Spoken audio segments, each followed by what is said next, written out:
Naka-live na ba ako? Check, naka-live na ako. Okay. So, magandang gabi po sa lahat. Okay. Check ko lang yung aking camera. Okay.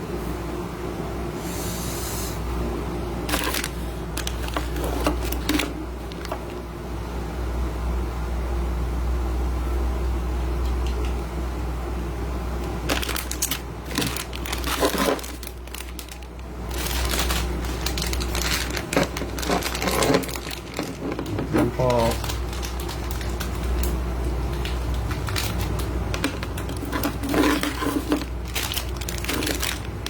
Anyway, magandang gabi po sa lahat. Ako nga ulit si Supremo. So, aka Supremo. So, ang topic po natin ngayon yung lumalabas na warrant of arrest ng mga OLA, mga online loan apps na to. Okay. Ito. Alam nyo guys, sa GC namin may lumabas.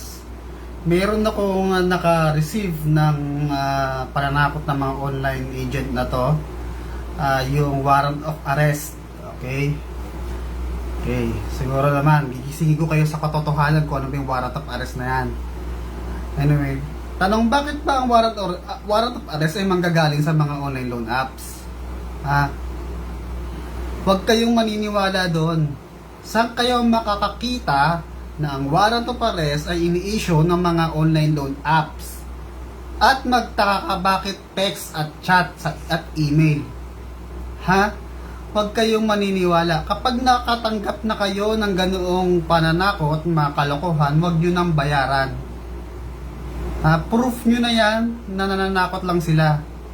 Pinipressure ka na magbayad. Okay? Uulitin ko, sa mga tanga at bobo na nakikinig dito sa akin, sana man lang matauhan kayo.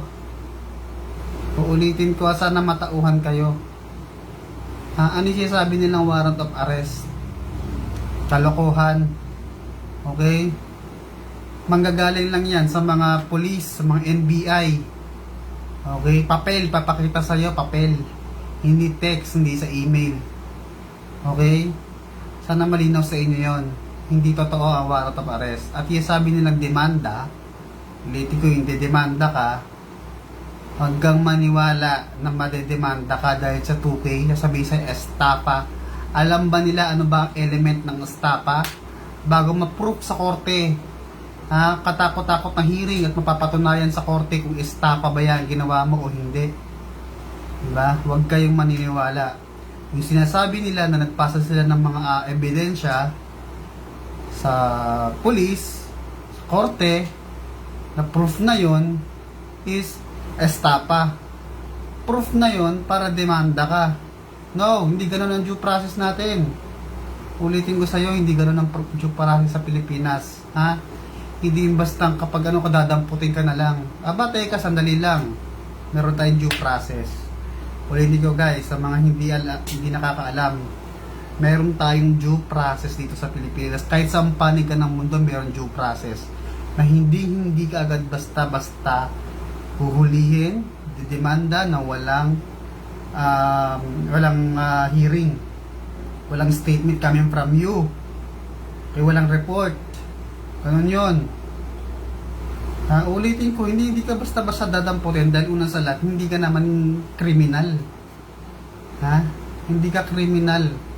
At isa pa, yung nababasa nyo dyan na text na sabi, huhulihin ka bigla sa bahay ninyo. Bubulabugin ka. So, huwag kayong maniniwala doon. Territory nyo yan. Huwag kayong hahaya. Ako sa inyo guys, pag may naligaw na inyo dyan, ilalampaso ko mukha nyo sa harapan ng bahay namin. Pues, karapatan ko yun. Kasi nandito ka eh. Pagkatapos nyo mangharas, pagtitext sa contacts ko, mga tarantado kayo, papakita yung pagmumukha nyo sa bahay namin. Okay. Maging matapang kayo guys. Ulitin ko, maging matapang kayo.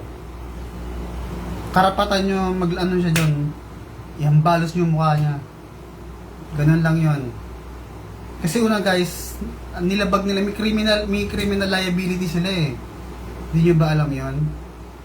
Didemanda kayo, demanda nyo rin sila. Ano yung didemanda nyo? Oh, Data Privacy Act. Diba? Tsaka yung pangaharas nila. Labag sa batas yun. Criminal yun. Yun ang criminal. Ikaw hindi ka nagbayad ng ano mo, utang mo, civil case lang yan. So alam nyo ba ang proseso niya ng civil case? Unang muna, dadaan ka muna sa barangay. Settlement muna yan. Ang barangay, nagsasabi as pinaka-lowest court. Oh, settlement. Tawag doon. Oh, syempre pa itong si agent, nagpapaschedule kay kapitan na meron kayong barangay settlement. Ikaw naman, takot na takot. Diba? Sasabihin sa'yo sa text, meron kang barangay, may settlement kayo sa ganitong oras, 4 PM, 3 PM, pag hindi ka nagbayad. Diba? Kalokohan. Alam nyo guys, barangay mismo ang magsasamon sa inyo. Barangay ang magsasabi sa inyo. Hintayin nyong kumilos. Ang barangay. Huwag kayong maniniwala sa text na yan. Oh.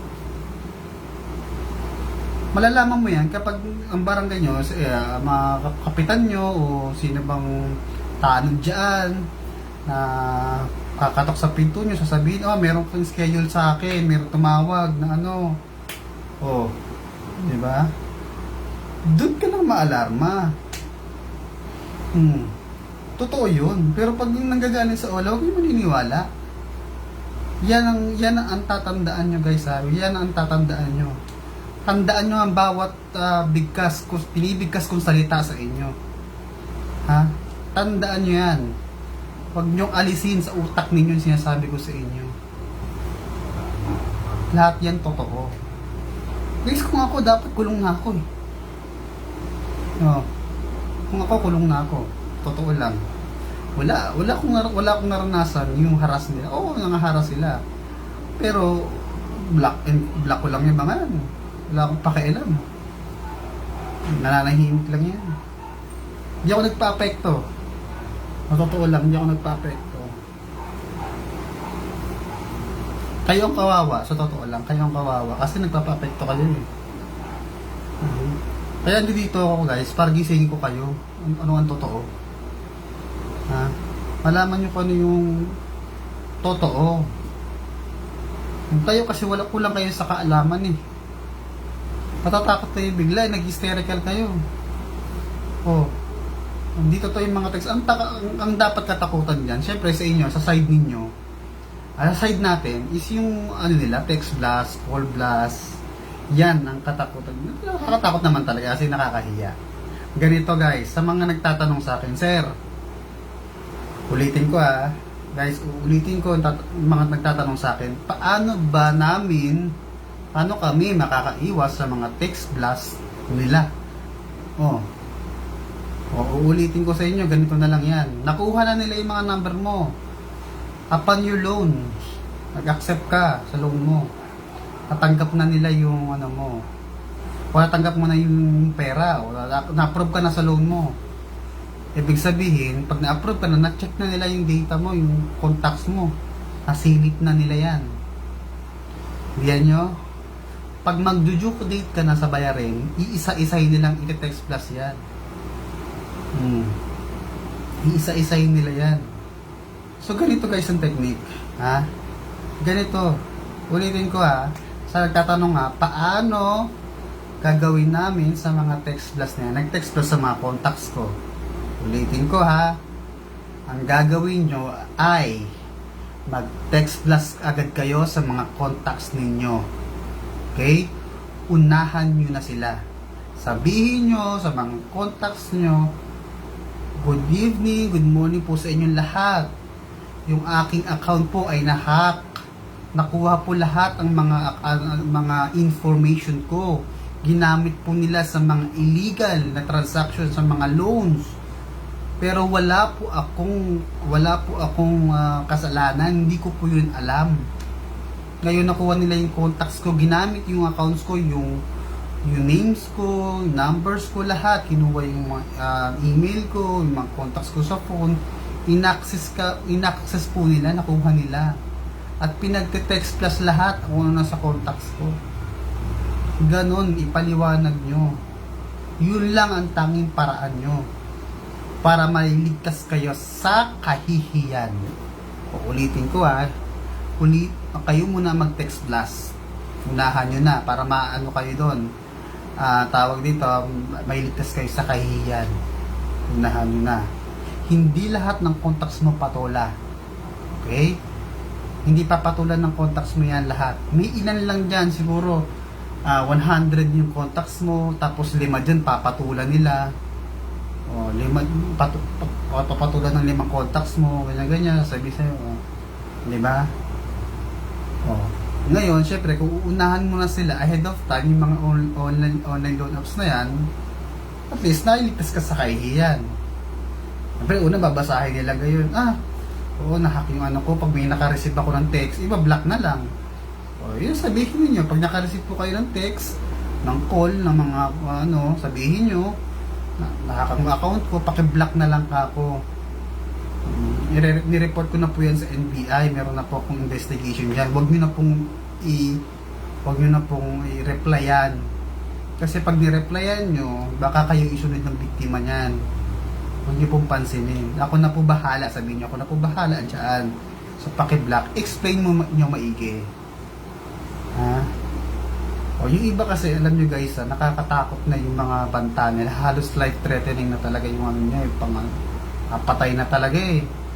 Hindi na tama yun. Kahit ako, kikilabutan ako nun. Nakakatakot na.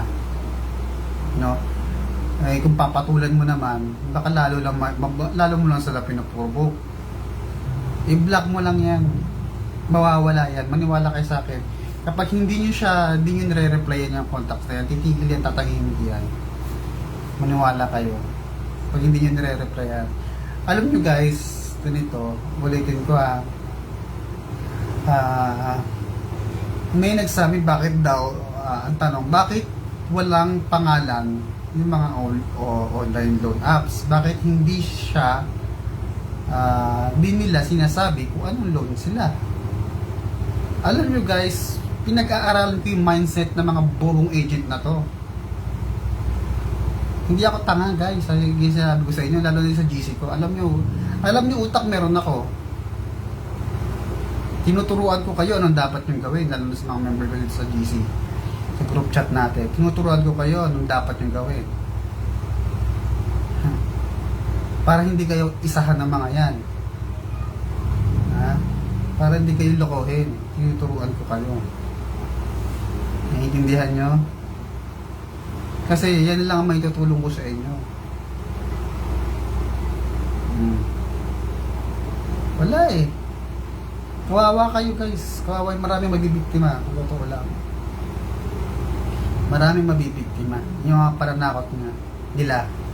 Okay? Kasi ang mga online loan apps yan, mga illegal din yan. Huwag niyo akong tatanungin kung legit o hindi. Hindi sila legit. Hindi sila legit. Hindi ka na legit yung nangaharas. Hindi legit yun. Illegal yun. Tatak nyo sa utak nyo yan. Pwede silang makakasuhan. Kaya ulitin ko sa mga text blast nila, unahan nyo na. Palabasin nyo na. Para mailigtas sa kahihiyan. At yung mga text blast na mga na yan, ng OLA yan, ganito yan. Okay? Ganito i-explain ko sa inyo paano mawawala yan. Ganito style nila. Bakit walang pangalan? Bakit di sila naglalagay ko ng pangalan nila? Bakit hindi naglalagay ko ng OLA sila? Hindi nyo masasagot, no? Ako, nababasa ko bakit hindi nila mailalagay yung pangalan nila, paano. Alam po kung bakit? Kasi group chat yan. Group send yan. Parang ganito yan. Sa 100 tao. Okay, ulitin ko, 100 tao. nang hindi nagbayad sa kanya. Siyempre, marami yun. 100 tao hindi nagbayad sa kanya. Isisend niya yung lahat, isang message group, isisend niya lahat yun. 100 na yun. Ita-type ka lang sa computer, tapos nandun na yung mga number niyo, auto-send na lahat sa 100 contacts. Naintindihan niyo? I-input niya yung number niya isa-isa. Ang ginawa niya, send to all. Andun na yung naka-input na yung mga number niyo, isisend na lahat yun. Nagigets niyo ako? O subukan nyo ikaw victim ka. O sabihin ikaw agent ka. O palagi mo agent ka. Lahat ng kamag-anak mo i-text mo. O 100 na kamag-anak i-text mo. Sino hindi mapapagod? Diba? Giro ng agent. Group text sila, group message sila. O tanong, paano matatanggal yon? Ganito yan. Dahil araw-araw nag-due date sila. Araw-araw nag-due date yung mga umutang sa kanila. Ang dadagdagin yung mga taong hindi nagbabayad sa kanila. Okay. Hindi nagbabayad. So sa 100 na tao yun, yung capacity lang na pwede niyang isend. Bubura yung ilan doon. Yung mga hindi sumasagot sa mga nila, group message nila. Bubura nila, papalit na nila ng panibago yun. Hanggang sa mabura ka na doon sa list nila. Kasi, ano ba na ito, sinend ko itong isang number na ito, hindi naman nagre-reply ito. Tanggalin ko na, dito na ako sa panibagong dito naman bagong harassing ko. Yun yung panibagong message na naman. Hanggang sa mabura. Kaya sabi ko sa inyo, huwag niyong re-replyan. Ha? Pati mga contacts nyo, kausapin niyo yung mga contacts nyo, text plus nyo, huwag nilang replyan. Kasi once ang replyan nila, ibig sabihin, active pa yung number na yan, pwede pa nilang harasin yun. Pag di-replyan nyo, ibig sabihin, active pa pala itong number to, manda ka sa akin, masagot ka pa, harasin pa kita lalo, takotin pa kita lalo.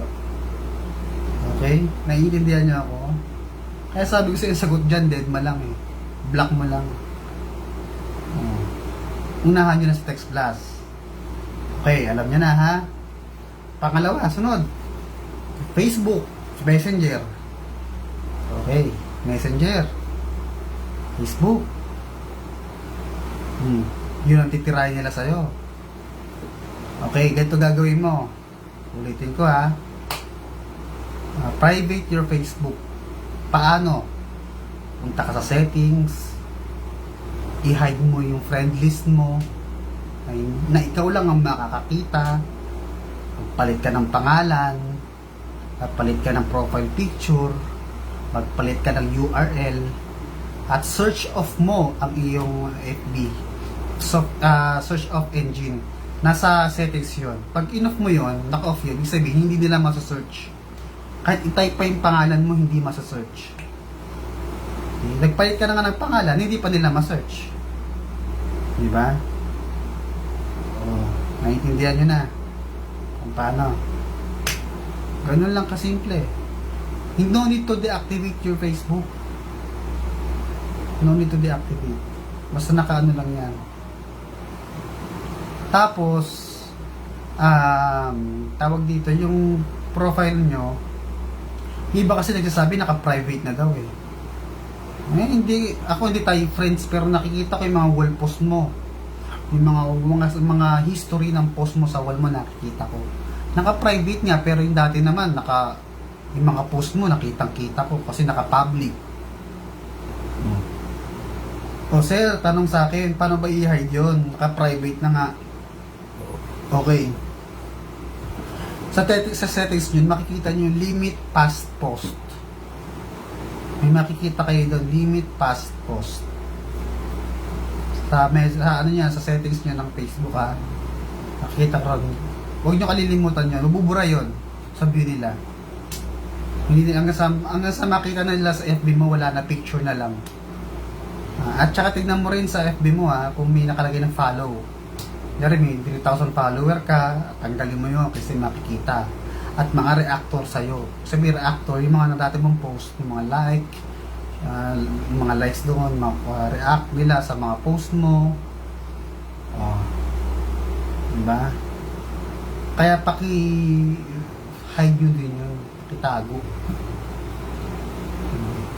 Itago nyo lang kasi makikita nyo, isa yun sa mga source nila. Kukontakin nila yung isa-isa. Sunod. Okay. Ipapost daw yung mukha mo sa social media. Yan ang malupit. Kapag hindi mo agad hinlight ang ano mo, hindi mo na agad na private Facebook mo, naunahan ka na.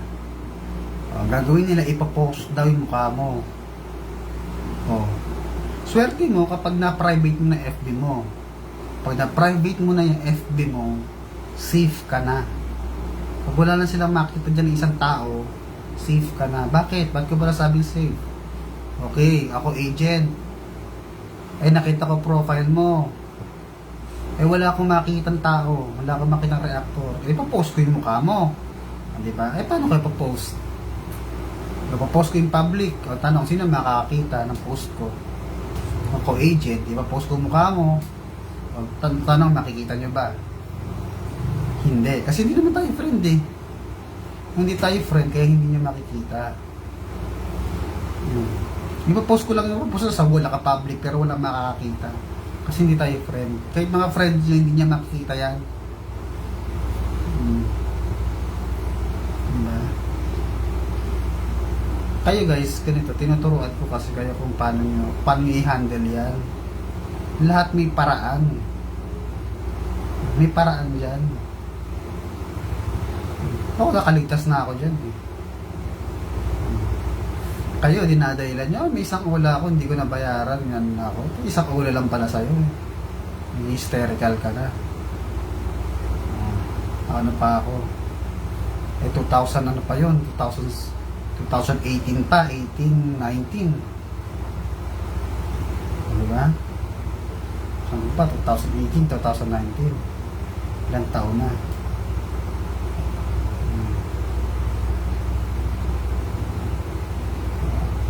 So, naiintindihan nyo? Sa ilang taon na yun, wala naman nangyari.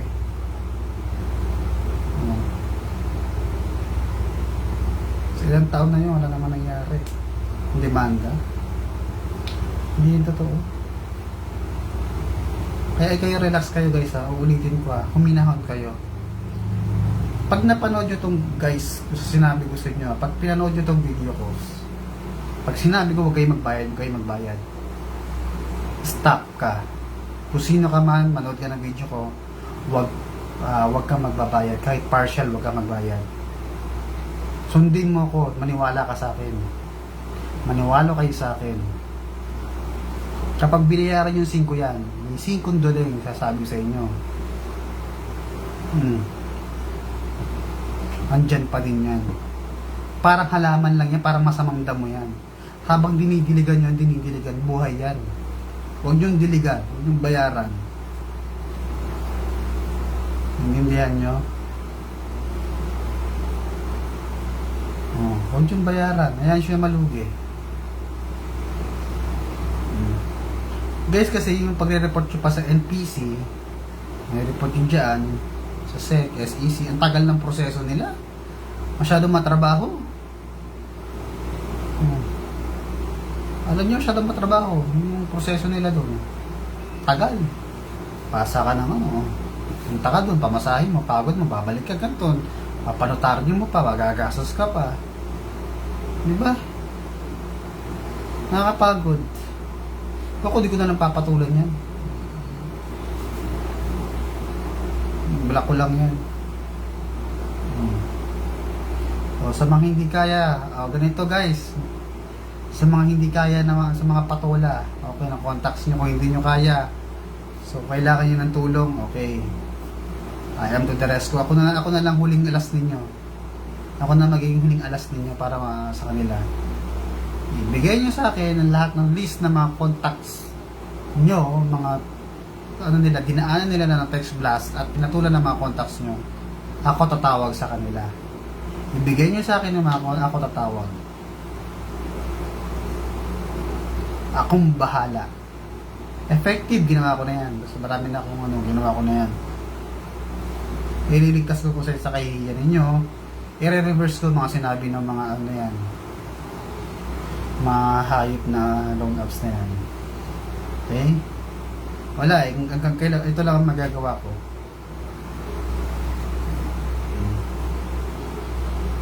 Iligtas kayo sa kahihiyan at yung depression ninyo. Guys, makakaya nyo yan. Okay? Madali lang yan. Anyway, itong video ko i-upload ko sa YouTube para sa ibang mga subscriber tsaka sa FB page, no? Gumawa na ako lahat, ginagawa ko na eh. Lahat ginagawa ko, kaya kailangan ko ng support ninyo. Sana naman supportahan ko, ano naman pinapost ko, ano man lang kinihingi ko sa inyo, supportahan nyo. Hindi naman para sa akin to eh, para sa inyo to eh. Supportahan nyo. Kasi ako lumalaban ako eh.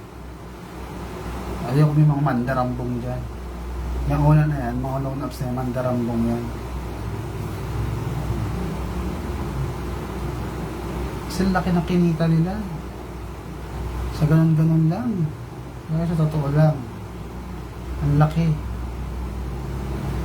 Sa totoo lang. Abot ang milyon ang kinita nila. Kailangan mabawi yun. Kailangan ma-stop. Alam ko wala akong kakampi. Walang gustong sumabay sa akin sa labanan mo. Pero ako lalaban ako. Hindi mo para sa akin to eh. Para sa inyo tingnan. Okay. So ito i-upload ko sa YouTube para makita niyo, mapanood niyo sana. Yun ang katotohanan. Kulang kasi kayo sa kaalaman, kaya hindi niyo kaya kayo takot na takot. Kaya kayo takot na takot.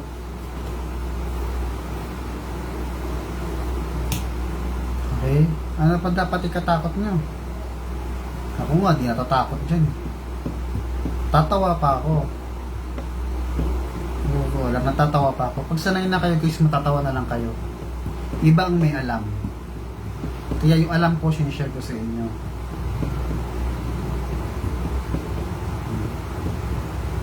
Okay? So magandang gabi. Ngayon, hindi muna ako magtatagal dahil simple lang naman yung discussion natin, paulit-ulit lang din naman. So i-upload ko to sa YouTube. Paki-share sana sa lahat ng may depression, sa mga lahat ng tinatakot ng mga online loan apps. Yun lang po ang may tutulong ko sa inyo. Sige po guys, hanggang dito na lang muna tayo sa susunod na ating live. So kapag may tanong po kayo sa akin, may tanong, pwede nyo akong lapitan. Kasi syempre, may free time ako sana. Kasi syempre may trabaho din ako. May mga time hindi ko rin ngayon nasasagot. Be patient na lang kung masasagutin ko naman yan. Just wait. Okay? So, PM nyo lang ako. Walang problema. Okay? Sa page ko, paki-like din. Post ako. Paki-supportahan din ako sa mga scanner na yan. Okay guys, magandang gabi. Kapag may tanong po, ating topic natin susunod. Ako nga pala si Supremo, ang GC natin. So magandang gabi po sa lahat.